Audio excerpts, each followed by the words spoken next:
You're very welcome to Suantraí Íosa, folklore isteach go dtí Suantraí Íosa, where we're looking at the readings for tomorrow, Friday, the 4th of March. When I was a little boy, we thought of fasting as giving things up, and it was very much focused on just giving things up rather than a desire from love in our lives to cry out to God, that God would give us the grace to change and to be different. And that kind of fasting, which is really kind of, I suppose, just giving things up, that is not focused on doing it for love of God and doing it interceding with God, that we shall grow in the power and the grace of God. That is not how Jesus wants us to fast. Jesus wants us together, Lekela, to fast at this time. And so in the gospel, when Jesus is asked about his disciples not fasting, he says the time will come when he, the bridegroom, is taken away. And then that we will fast because we will have a desire to be with him where he is in the heavens. And so we will desire to become holy.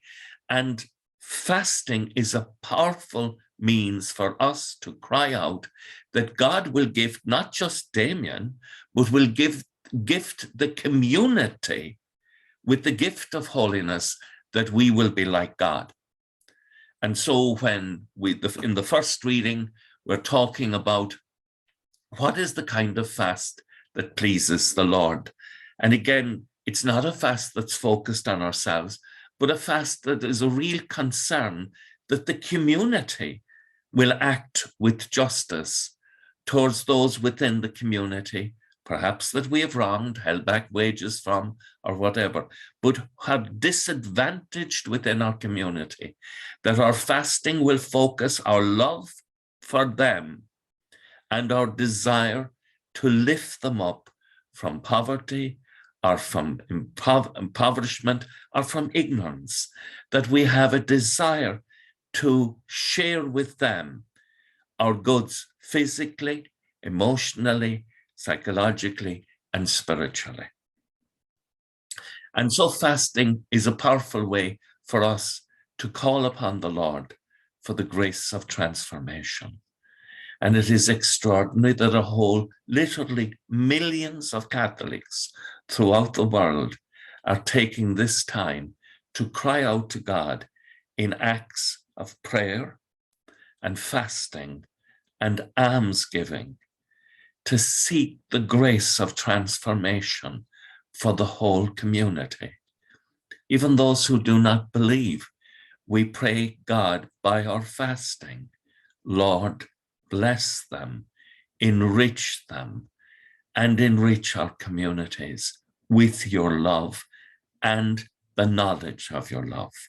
With thoughts such as these, let us go to our beds this evening, and let us pray in the morning when we wake up in the words of Psalm 51, that the Lord will give us a humbled, contrite heart, for he takes no delight in sacrifices that do not come from the heart, but a humbled, contrite heart the Lord will never spurn. And that you and I should have such a gift from the grace of God in our lives. I hope you have a good evening, a good night's rest, and that we shall all indeed wake in the morning praying for a humble, contrite heart, with the praise of God on our hearts and on our lips. And may Almighty God bless you, the Father, the Son, and the Holy Spirit. Amen. Slán go fóill. Bye for now.